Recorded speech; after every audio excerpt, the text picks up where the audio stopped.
Big LEZ'S League, an all rugby league experience. Hello, welcome back to Big LEZ'S League and all rugby league experience. Make sure if you haven't yet to go ahead and subscribe to the YouTube, become a part of the Big LEZ'S League community. We're going to be going through every single club's breakout rookie for 2026 as per Fox League. So make sure if you don't want to miss any content like that, you go down, you subscribe, Spotify, Apple, YouTube, you get stuck into all of those. We're going to do plenty more reactions just like this throughout the year, and leave your suggestions on what you want me to react to. It doesn't have to be articles, doesn't have to be videos, can be player highlights, all that sort of stuff. So get down below and subscribe for all that great content, but also leave your suggestions below for content that you want to see. We're going to get stuck straight into this article. So it basically goes through, and one of the journalists here, who is it? Let's put a name to the face. It is Mark St. John and Daniel Natal, who wrote this article from Fox Sports. They go through every single club, and then they go through one breakout star that they think is going to have a big year or crack into first grade in season 2026. Let's kick it off. We'll scroll down to the first one, which is the Broncos. What we'll do, we'll read out the little player excerpt, and then we'll go through and give our opinion on the player as well. But Ben Takura is the first one. It says the Man Mountain debuted as a teenager for the Broncos in 2024 and has scored one try in 5 games over the last 2 seasons. Takura has the height and brute strength to be a massive handful in the NRL, but the challenge has been getting the mileage into his legs to cope with the speed of the modern game. At 205 centimetres, that's taller than Nelson. The hulking prop is the tallest man in the NRL and is set to get more opportunities in the forwards rotation in 2026. The departure of Kobe Hetherington obviously leaves that spot. It says the man they call Big Ben turns 22 in April, and after another grueling preseason under Michael Maguire, 2026 could be the year that Takura starts to earn more minutes and realise his immense potential. I tend to agree. I look at Ben Takura. I think he's a great player. I think that he has so much potential. Watching him in the lower grade, just his size, his power. Big try scorer there in the lower grades too. He's just really hard to stop close to the line. Very, very similar to Nelson. I think if there is a player comp there, maybe minus a little bit of the over-aggression, obviously, which leads to penalties given away and whatnot when the fatigue sets into the game. Takura is just an absolute genetic freak. He's going to be one of those other genetic freaks like your paint asses, like your Dave Fafita's. He's going to be that sort of guy. He has a huge, huge engine, and with his size and brute strength, as they've said here in this article, he's going to be a tough man to stop. And, you know, the departure of Kobe Hetherington obviously does leave that spot in the side for him as well. So that's obviously going to be very, very exciting to watch. We'll get into the next one for the Raiders, which is Ethan Sanders. It says the talented playmaker will be asked to step up in a big way this season, given former half Jamal Fogarty is now at the Seagulls. Fogarty's centimetre-perfect kicking game and organisational skills will be hard to replicate, but Sanders has shown in limited NRL starts for the Eels and Raiders that he has poised beyond his years. While Sanders is the red-hot favourite to start in the 7 jersey, Canberra have also signed promising playmaker Kobe Black from the Broncos. Black isn't as NRL ready as Sanders is, but will create an interesting little battle there, especially if the Raiders can start the season, or Raiders do start the season, I tend to disagree. I feel like Sanders won't be in the side come round 8 or 9. I don't think really matters too much on... I mean, obviously it does matter on how the Raiders start the year, but I just have a feeling that Kobe Black's going to work his way into this side. I think he's got a little bit of a higher ceiling than Ethan Sanders. I'm sure you've heard a lot of people say the same. I think Kobe Black's going to be the one to watch here. I really do. Much better kicking game. Both of these guys are goal kickers as well, so they both have equal necessity in the side. I don't think the goal kicking necessarily puts Ethan Sanders above Kobe Black. They both can do it extremely well. I think the in-play kicking as well from Kobe Black does put him a little bit ahead of Sanders in that regard as well. And just with the way that the Raiders play, I think Kobe Black is more suited to that as well. So yeah, Ethan Sanders might not be the man to watch. It could be Kobe Black, and that's sort of the way that I'm leaning at the moment.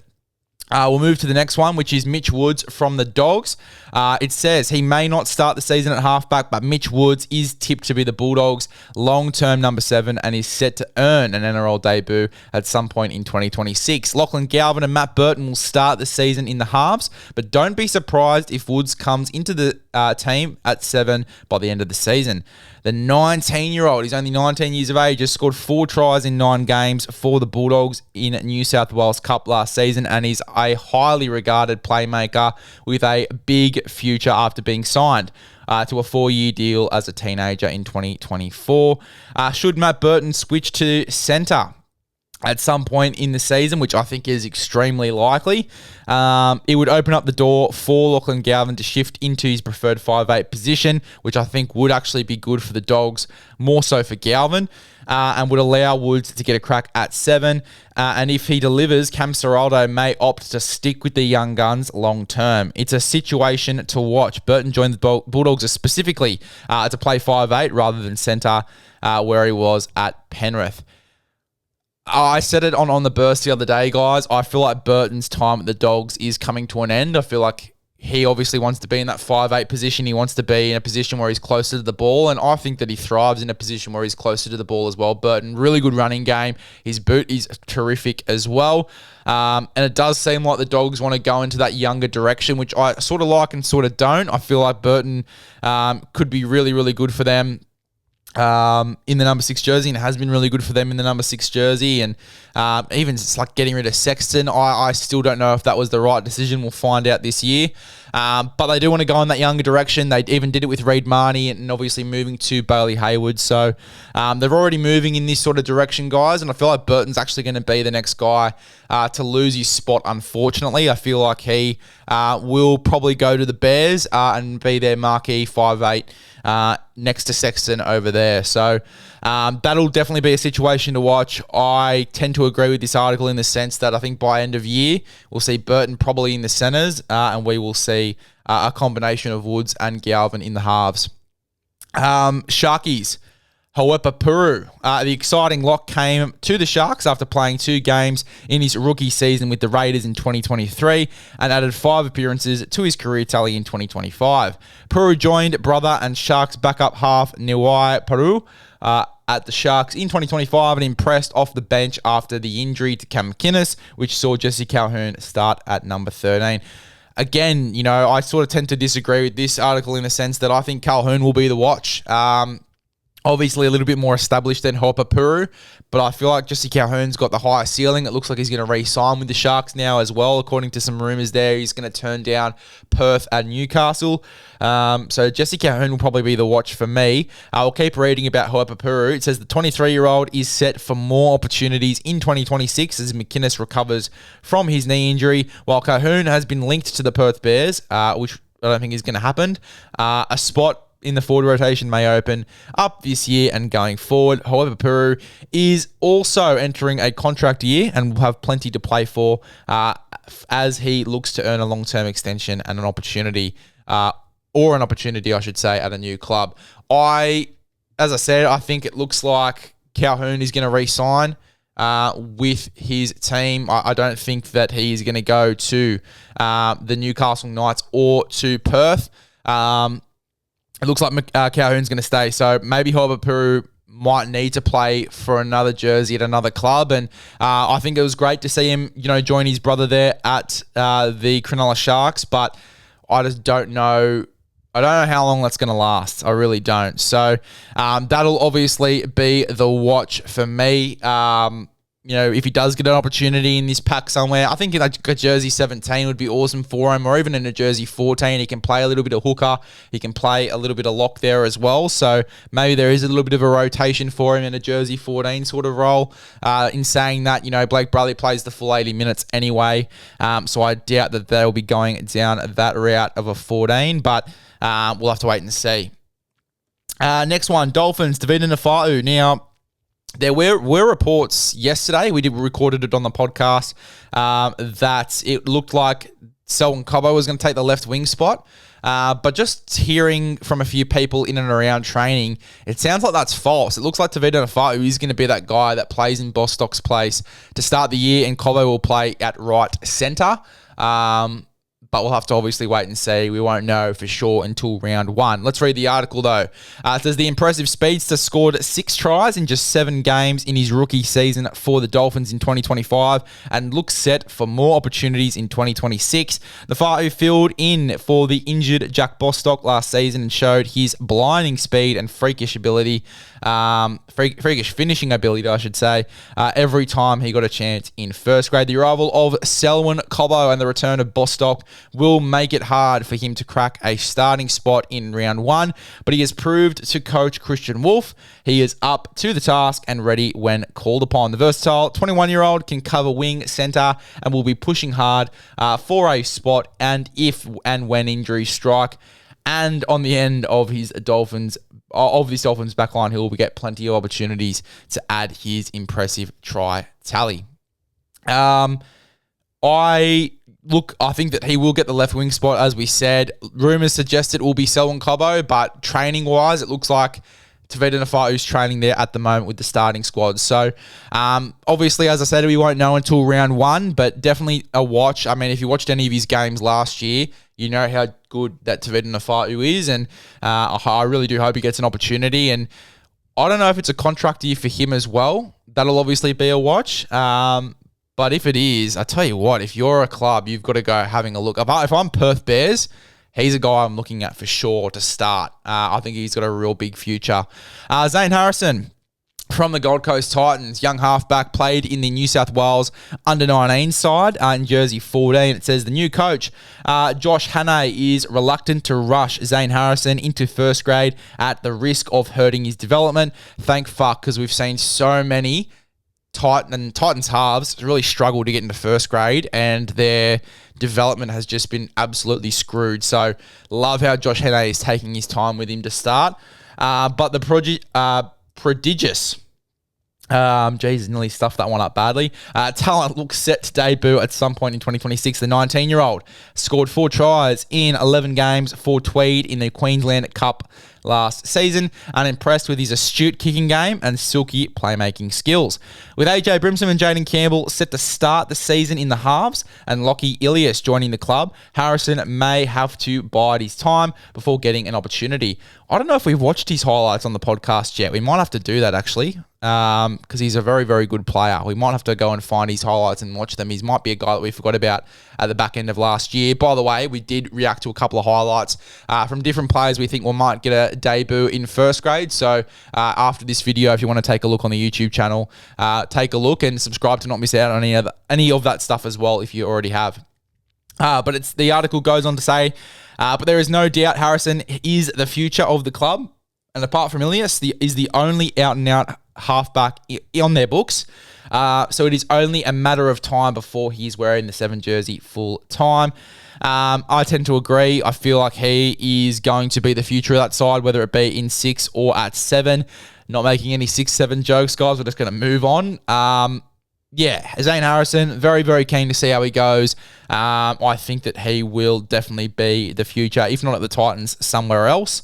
But I really do like the fact that Hannay is going to look to take his time with Zane Harrison. He's only 19, so he's got plenty of time, to really learn his trade there at the Gold Coast Titans and develop into a really good half. And Kieran Foran was doing a lot of work with him as well during last season when they were together at the Titans. And Kieran Foran was saying on levels just how good Zane Harrison is going to be. So very, very exciting times for the Titans.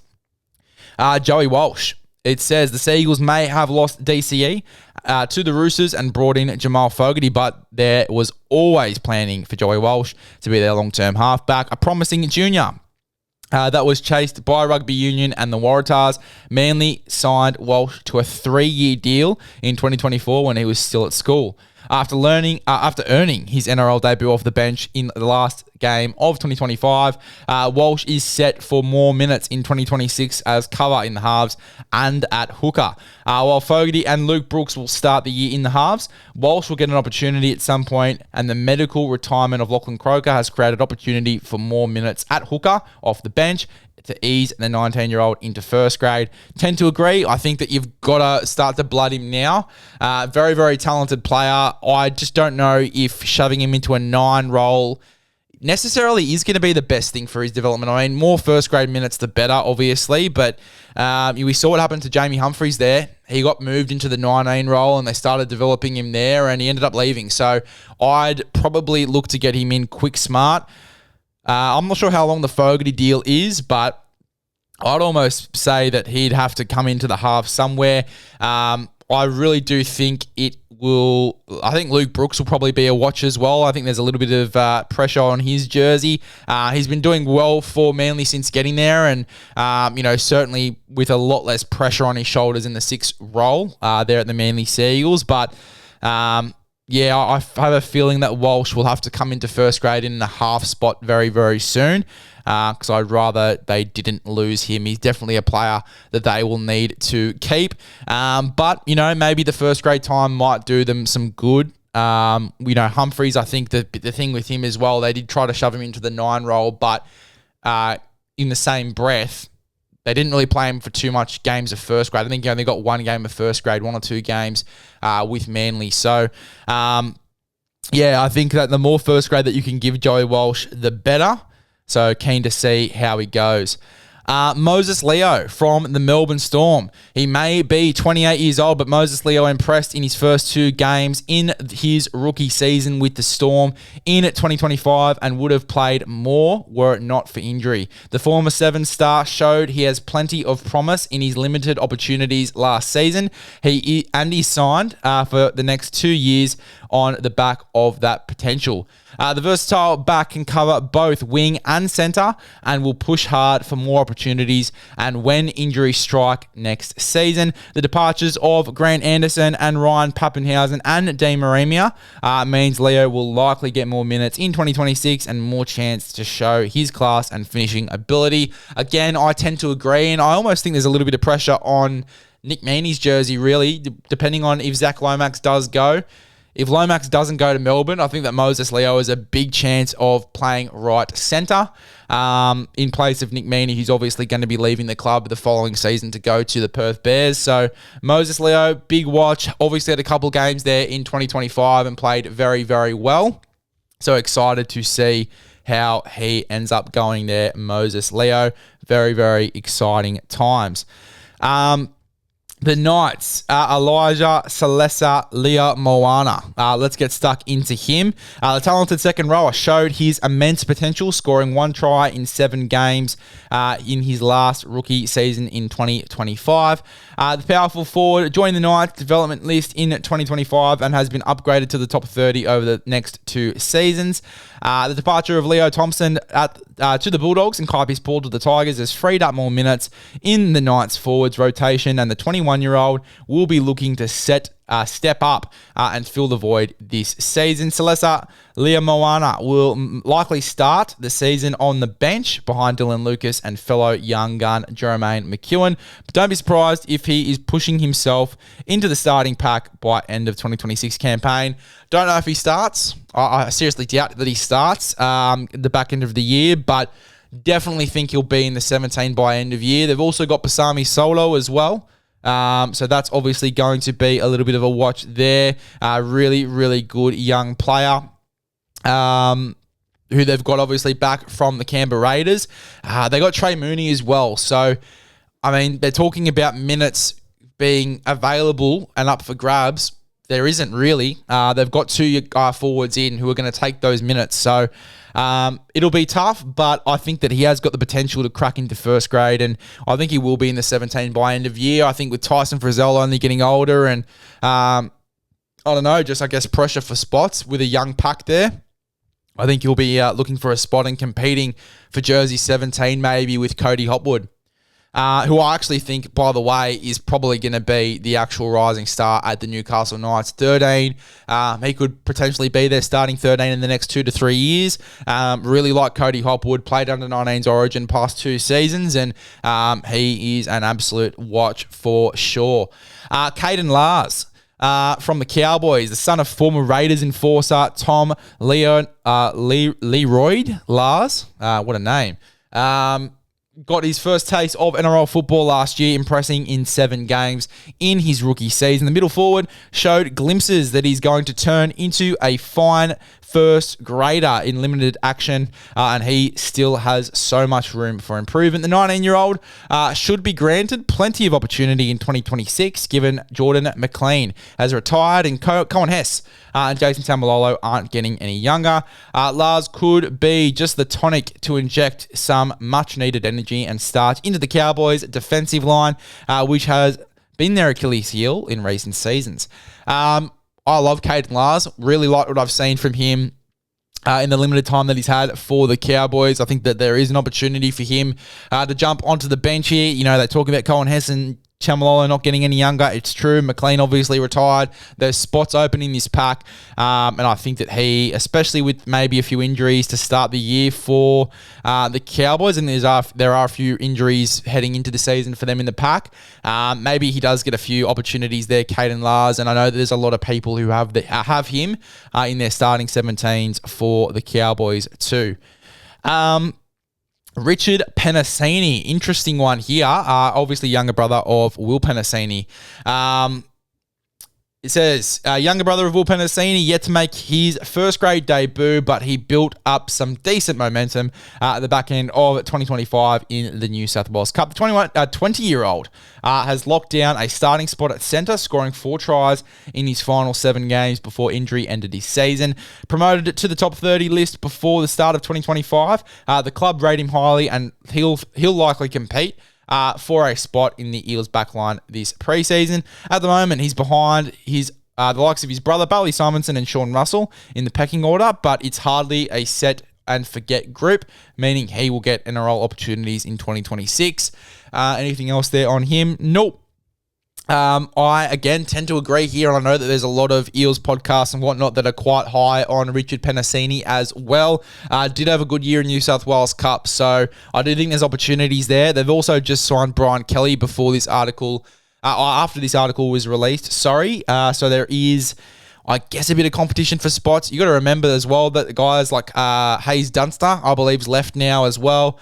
There's a few guys in that Eels backline that have also left the club, so yeah, he's probably a little bit behind in the pecking order, but you got to think of things like, back end of year, if they're in a pretty decent position, he'll probably get a few opportunities there, injuries and whatnot.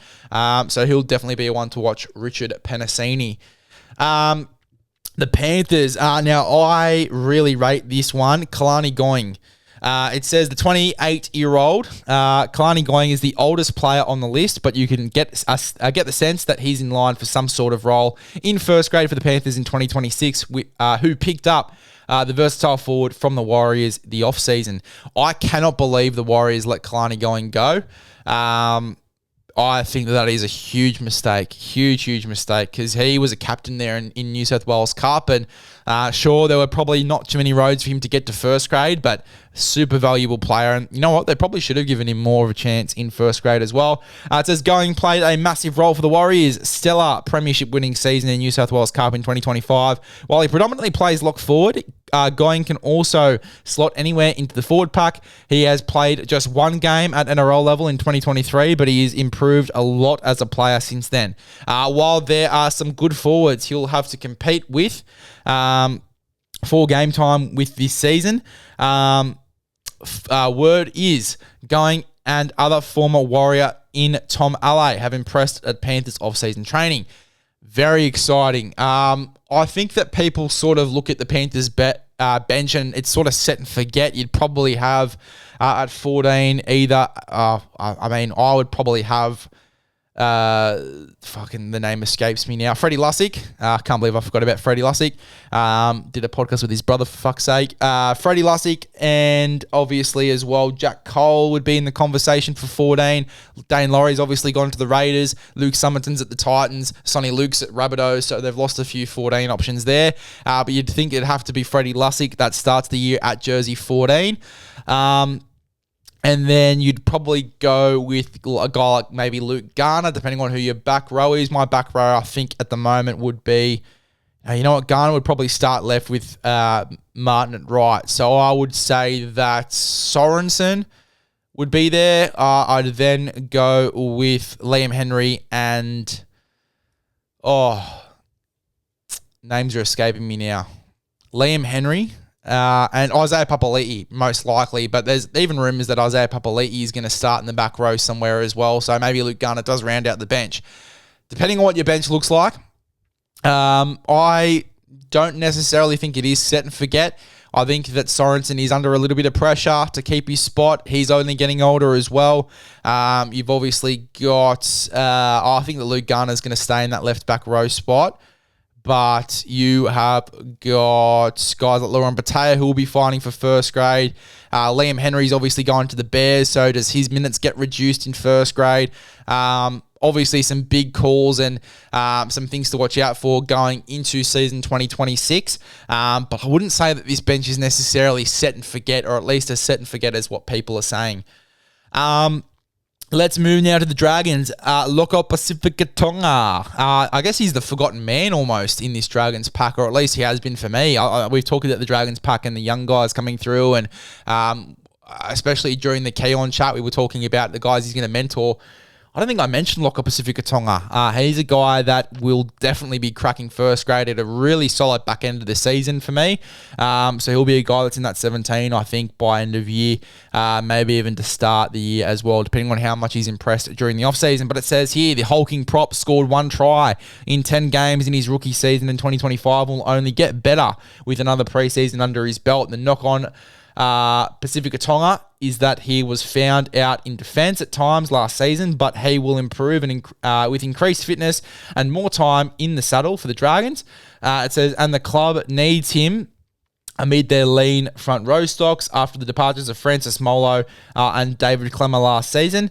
So now is Pacifica Tonga's time to step up. The 20-year-old has all the physical attributes to be the cornerstone of the Dragons pack for the next decade, and he can provide plenty of X factor off the bench for Shane Flanagan in 2026, and the starting spot is also within reach. I tend to agree. I think that he is the future of their pack, especially in the middles.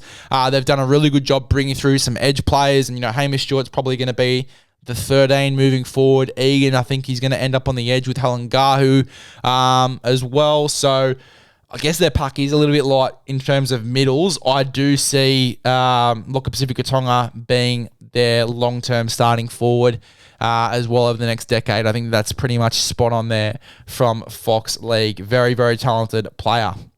Now, this is what I'm really excited about, and before I found out that he was on a cup contract, I pretty much had him starting for the Rabbitohs to start the year after the way he ended the season, and he was a big part of the Rabbitohs obviously winning games. He came in, and the Bunnies, they literally started winning games from that point on to end the season. They went on that little run at the back end of 2025. But the article says one of the new bright spots of South Sydney's horror casualty ward in 2025 was the emergence of a number of young guns, most notably impressive half Ashton Ward. The pint-sized playmaker might still look like a school kid, but he punches well above his weight on both sides of the ball and impressed Wayne Bennett in his toughness in his rookie season.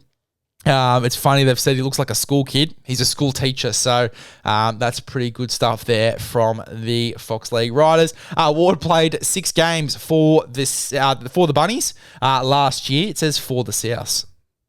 Which is weird, and could be a long-term successor to Cody Walker, who is likely entering his last season in 2026 before hanging up the boots. Walker and Jamie Humphries will likely start the season in the halves, but Ward's running game and silky passing skills will have him breathing down their necks and may even have a bench spot while keeping the starters honest. I tend to agree. Depending on the parameters around his cup contract and when he can come into this team, he's going to be putting pressure on these halves. Don't be mistaken. If he can add a couple of kilos to his frame, I imagine in the next 2 to 3, maybe even 4 seasons, he's a starting 6 for the Bunnies. For the Roosters, they've got here Taylor Lasalu. It says several under-heralded and unexperienced Roosters were called up to step up last season as the club went through somewhat of a rebuilding, transitioning phase following the departure of a few veterans. Lasalu was one of those. with the young middle forward playing 6 games in his debut season of first grade and announcing himself as one to watch for the future. He was part of the Roosters side who stocked the NRL world with an upset win over the Panthers in round 2, starting at prop, before making headlines when it was revealed he turned up for his part-time job as a concreter the next morning. Lasalu was named in the Roosters New South Wales Cup Player of the Year in 2024 and is set for another level, to go to another level with increased minutes in 2026. I don't know how many minutes he's getting in 2026, I'll be honest. I think that he'll be lucky to play as much first grade as he did in 2025. I think with the depth of roster that they've got there at the Roosters with their forward pack, it'll be hard for him to get in unless there's a few injuries. So definitely one to watch in the lower grades. I tend to think that guys like De La Silva, he'll be a watch. Obviously, his brother's actually just left to go to the Super League. As well, Xavier, who's also quite good, but De La Salle, he'll be trying to prove himself in this roster, and I think that he'll be the one to watch for the Roosters next year in regards to cracking first grade. Morgan Gannon from the Warriors. The Warriors seem to have made a screwed recruitment call by inking the former Leeds Rhinos back rower to a 3-year deal. Gannon is a promising forward who can already boast 60 games of Super League experience after making his debut in 2021. Ready-made and quality, Gannon will be able to slot into Andrew Webster's first grade side right away. Several UK stars, particularly forwards, have come to the NRL in recent years and wasted no time making their mark, and the Warriors will be hoping Gannon has the same impact. Haven't heard too much about Morgan Gannon, but I know that Warriors fans and guys close to the club have said that he looks very, very good and might be a chance of first grade, and some even have them in their starting 17. So keen to see a little bit more of him. Haven't seen too much of him, I'll be very, very honest. But very exciting times for the Warriors if they can get the best out of him. And now for the Tigers. Hamasi Makasini. We reacted to his highlights on the podcast as well. Very, very talented player. He'll definitely be one to watch, and I'd argue is a real chance of taking Jarrell Skelton's spot for round 1. It says here in the article, out of all the players on this list, it's hard to find one who is being spruiked more than this exciting teenager, Hamasi Makasini. The 18-year-old outside back fielded interest from a Japanese rugby franchise as well as the New South Wales Waratahs, but he decided to stay with the Tigers. He made his debut against the Titans in the final round of last season and acquitted himself very nicely, scoring a try and running for 150 metres. From 19 hit-ups. It says the Tigers have several promising players to their roster, but Makasini might just be the most exciting. There is plenty of competition for spots in the Tigers' backline, but we have a feeling we'll be seeing the teen sensation in first grade consistently sooner rather than later. I really do agree. I think that, as I said, he'll be the young gun that takes that left wing spot to start the year for the West Tigers. And I think that him and Talon May will build up a really nice little combination there as well. Sucks for Jarrell Skelton, but I just feel like he's been too unlucky with injury, and Hamasi Makasini, will be breathing down his neck regardless as well. So definitely one to watch there. There you go, guys. That is your little reaction there to this Fox League article.